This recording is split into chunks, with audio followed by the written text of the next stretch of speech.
So I forgot to record taking it out, but I'm replacing the main Disa valve, the larger one. I had a rough idle a while ago. Hasn't come back, but I had a code, and I read all the horror stories with the pin coming out on the actuator.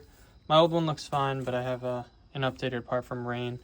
I feel like it could have just been the seal, because the seal looks a bit worn out. So I'm just going to throw this new one in the car, and it didn't run bad before, but I noticed a little judder at idle, which it could just be me being crazy. But here was a cold start.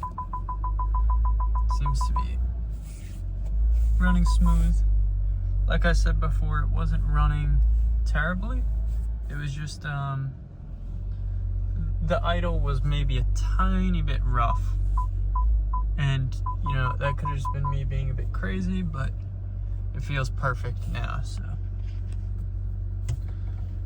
yep, there's the install.